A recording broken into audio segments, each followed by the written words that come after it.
Sometimes, the very thing keeping us stuck isn't the world around us. It's the invisible stories we keep telling ourselves.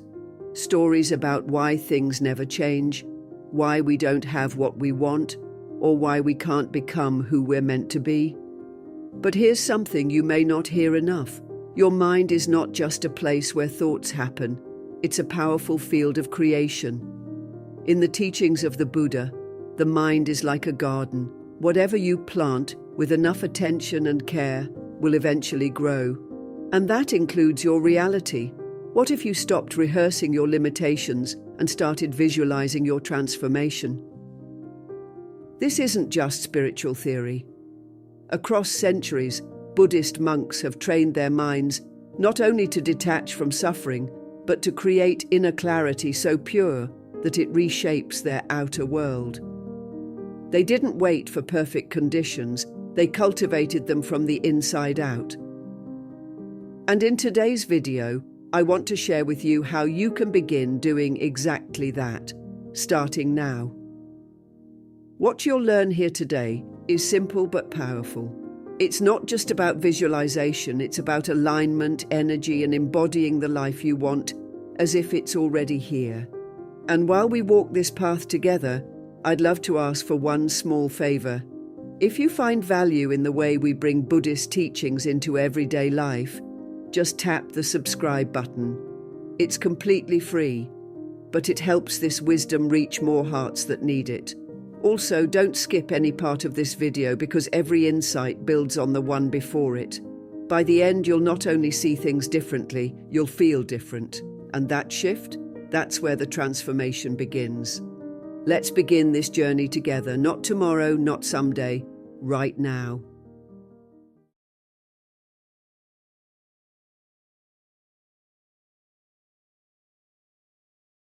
There's a reason why you can give two people the same circumstances, and they'll live completely different experiences. One feels peace, the other feels chaos. One sees opportunity, the other sees only problems. It's not the world that's different, it's how they see it. This is something the Buddha understood deeply. Long before neuroscience confirmed the power of thought, the Buddha taught that all things begin in the mind. With our thoughts, he said, we make the world. And when you sit with that teaching, not just hear it, but feel it, it starts to become clear that your mind isn't just reflecting your life. It's creating it. You've probably noticed how your inner state shapes your outer experience. When you're anxious, everything feels heavier. Conversations feel more tense. Little inconveniences become major stressors. But when you're at peace, truly grounded, life flows differently. That's not a coincidence. It's the law of perception. The mind acts like a lens, and whatever state it's in determines what you notice, how you feel, and how you respond. That's why Buddhist practice begins not with fixing the world, but with training the mind. Because when the mind is clear, the world is no longer something you have to control. It becomes something you can walk through with wisdom. Buddha never promised that life would always be easy. What he did offer was a path to freedom within life. That freedom comes when you realize you don't have to believe every thought. You don't have to chase every fear. You don't have to react to every discomfort. And most importantly, you don't have to keep creating the same patterns over and over again. When you begin to truly observe your mind, instead of blindly following it, you reclaim the ability to shape your reality, not react to it. That's the beginning of real power. And this is where visualization comes in, not as wishful thinking, but as mindful creation. In Buddhist meditation, practitioners visualize loving kindness, healing, peace, not just for themselves, but for others. Why? Because what you focus on consistently becomes your energetic signature. If you fill your mind with anger or lack, you send that vibration into every room you enter. But if your inner world is filled with clarity, love, and intention, you change the space around you. This isn't magic, it's presence, it's alignment, it's choosing the kind of mind you want to live with and then embodying it every day. It's also why consistency is essential. You can't plant seeds of peace one day and then flood your mind with chaos the next. expecting a calm garden to grow. The Buddha spoke often about right effort, not the frantic energy of control, but the steady discipline of conscious practice. You don't need to force the future into existence. You just need to keep showing up for your inner practice, every day. Visualize clearly, speak kindly, think gently, act intentionally, and with time, your eternal life begins to reflect the inner harmony you've been cultivating.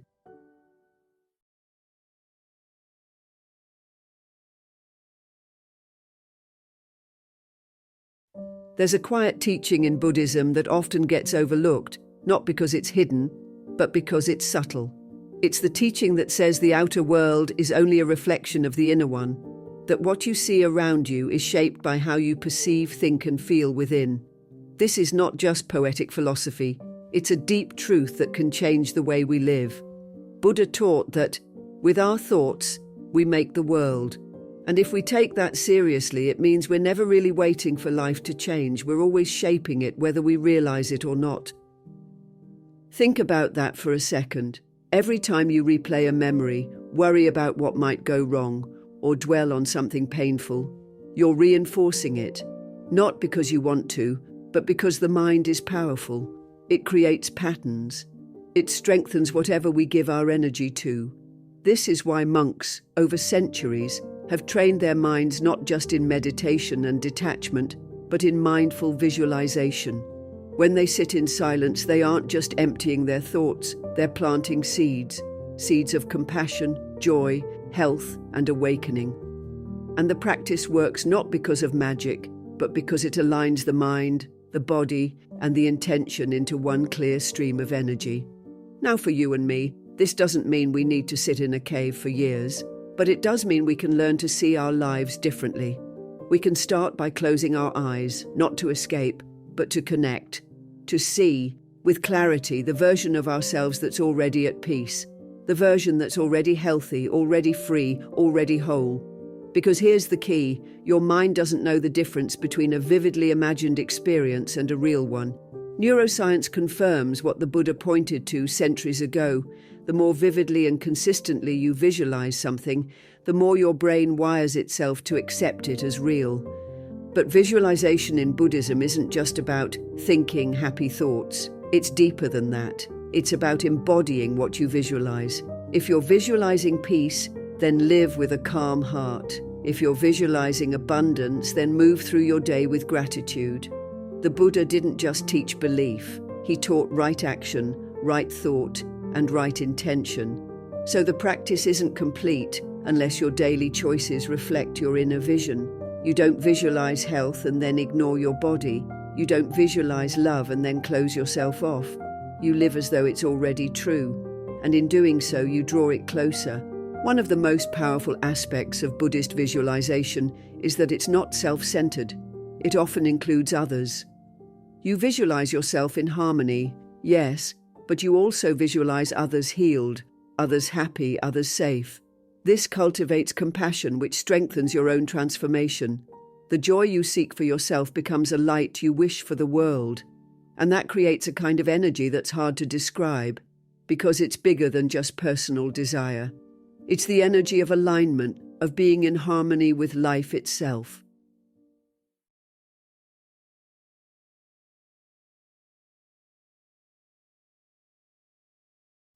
There's something beautiful about giving your mind a new direction, something fresh, something sacred. And in Buddhist practice, the idea of committing to a new way of being, even for a short period, is deeply transformative. It's not just about changing habits, it's about witnessing your inner world with complete presence. Think about this. In just 3 days, the mind can start forming new grooves. The Buddha often emphasized how quickly a sincere mind can shift when it is attentive and fully committed, even for a brief span. When you bring your full energy into those 3 days, without distractions, doubts, or second-guessing, something inside of you begins to awaken. The reason this short window is so powerful is because it bypasses the part of the mind that wants to wait, to postpone, to analyze everything before it even begins. The practice of mindfulness teaches us that now is the only moment we can truly transform. So when you treat the next 3 days like a sacred window, where you are deeply intentional with your thoughts, your emotions, and your energy, you are essentially stepping out of your old self and into the beginning of a new state of being. It's like lighting a lamp in a dark room. At first, the glow is soft, but if you tend to it, protect it from wind and doubt, the flame grows stronger. That's what these 3 days are about. Now, let's be honest, your old patterns will not disappear overnight. They will try to pull you back into comfort, into what's familiar. The Buddha called this tanha, craving, the clinging to familiar feelings, even if they bring suffering. But this is also where your practice becomes your power.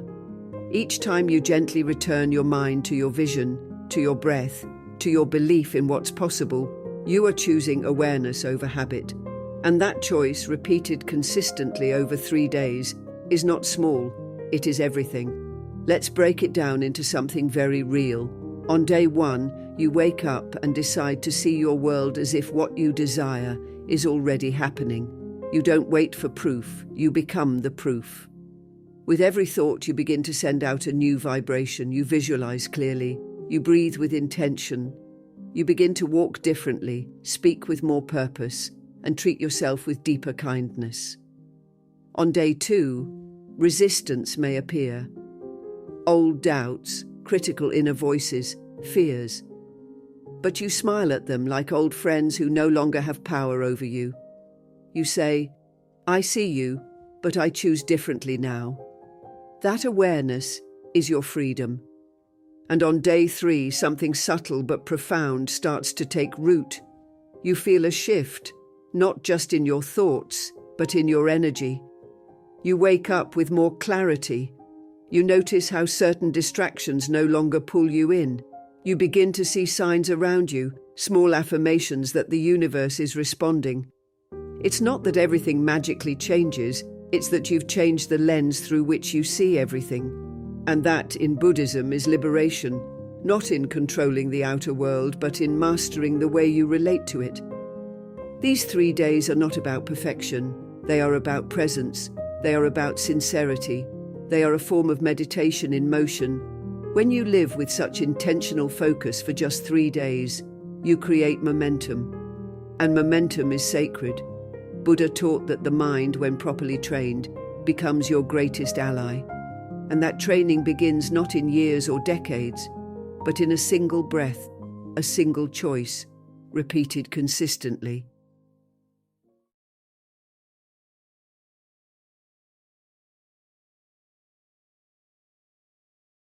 Most people try to change their life from the outside in.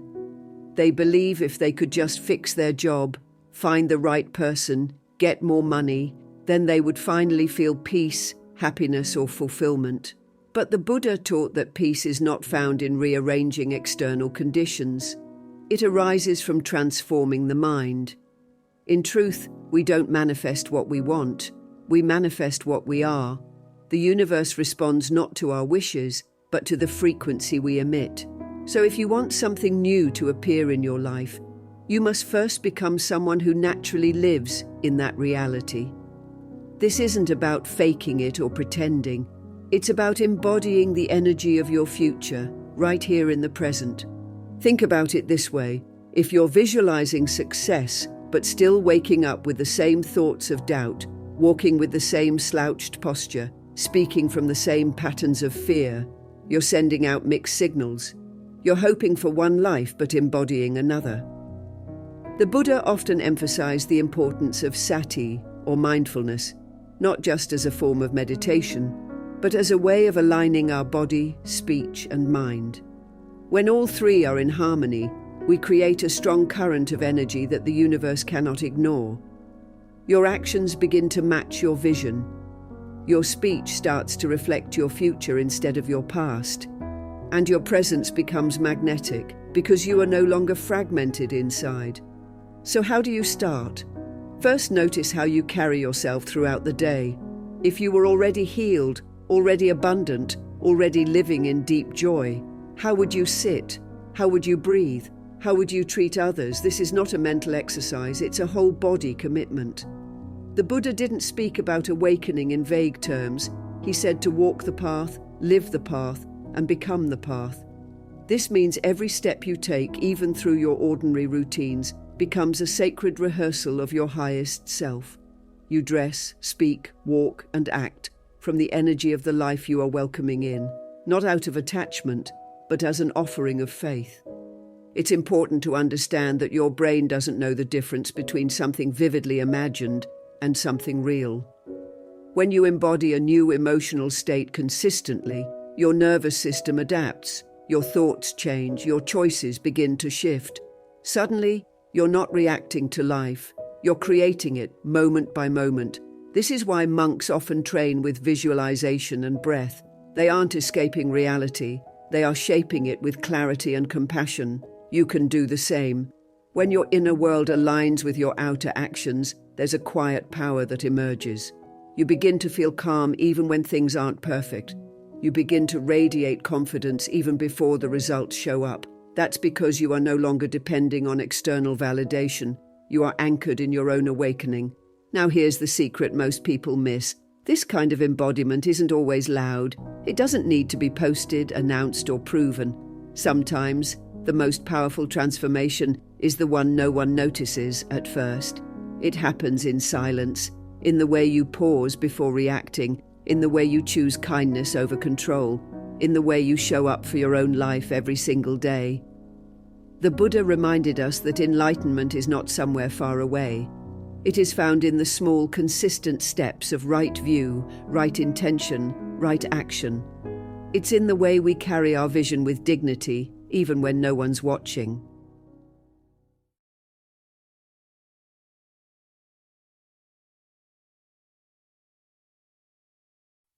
There's a quiet moment in every transformation where your old self starts whispering doubts. It doesn't yell, it doesn't fight. It just leans in softly and says, "Are you sure this is going to work?" And in that moment, it's easy to turn back. That's when the mind begins reaching for the familiar, for the habits, beliefs, and patterns that feel safe, even when they no longer serve you. But let's be clear, this isn't a weakness. It's the natural resistance that comes with stepping beyond what's known. Even the Buddha, before reaching enlightenment, sat under the Bodhi tree and faced Mara, the personification of doubt, fear, and temptation. His silence and stillness didn't mean he wasn't challenged. It meant he remained unmoved. Resistance is part of the process. It shows up every time you start to shift your internal reality. When you start believing in something greater, whether it's peace, abundance, healing, or love, your old identity begins to feel threatened. And so the mind does what it's been trained to do. It clings. It clings to the story of who you've been. But Buddhism teaches that clinging is the root of suffering. When we resist change, when we try to hold on to the past, we block the natural flow of life. And yet if we sit with resistance, not fighting it, not fearing it, it begins to soften. It begins to dissolve. Let's talk about what resistance looks like. It might sound like "this is too hard," or "I've tried before and nothing changed." It might come as fatigue, distraction, or a sudden need to figure out every little detail. But underneath all of it is one question: can I really become this new version of myself? That's when we must remember the words of the Buddha. You yourself must strive. The Buddhas only show the way. No one can walk the path for you, but no one can stop you either. And when you start to see resistance not as a barrier, but as a teacher, everything begins to shift. Your discomfort is not a sign that something is wrong. It's a sign that something is waking up, like a limb that's been asleep. The moment it begins to stir, it tingles. That tingling is proof that energy is flowing again. So when resistance arises, instead of pushing it away, greet it with compassion. Say, "I see you, and I'm moving forward anyway." This act alone is a declaration of strength, because in Buddhist practice, courage isn't loud. It doesn't always come with certainty. It's the quiet decision to keep going, even when your doubts are louder than your faith.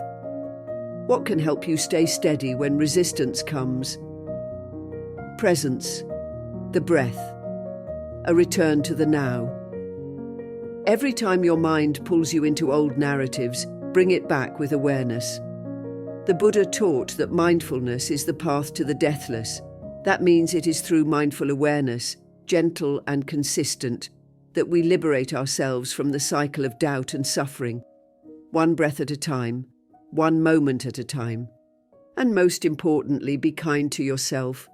Too many people try to force their way through resistance with shame or guilt, but self-judgment only deepens the suffering.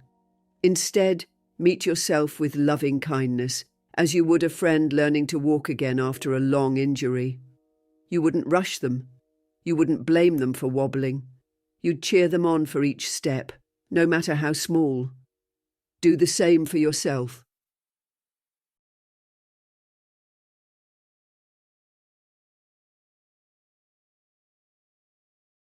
There's a quiet truth we often overlook. When we change ourselves, we change everything, not just our moods or our routines, but the energy we bring into every space, every conversation, every relationship. In the teachings of the Buddha, it is said that peace begins within, and this is not just a poetic sentiment. It's a cause and effect law of inner life. When you begin to transform the way you think, feel, and respond, the world around you starts to mirror that shift in subtle yet profound ways.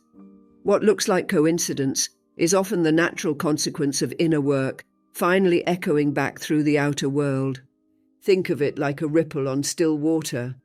You drop a single stone, and the waves move outward, far beyond where the stone touched. Your thoughts, your emotions, your state of presence, they are that stone.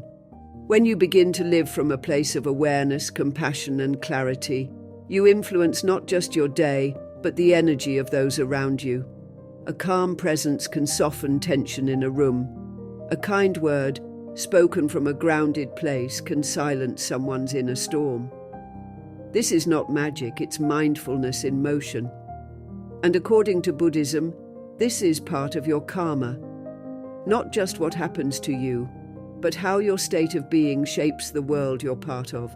When you start showing up as someone who believes in their own potential, who visualizes not from desperation, but from inner alignment, you become a mirror for others to see what's possible.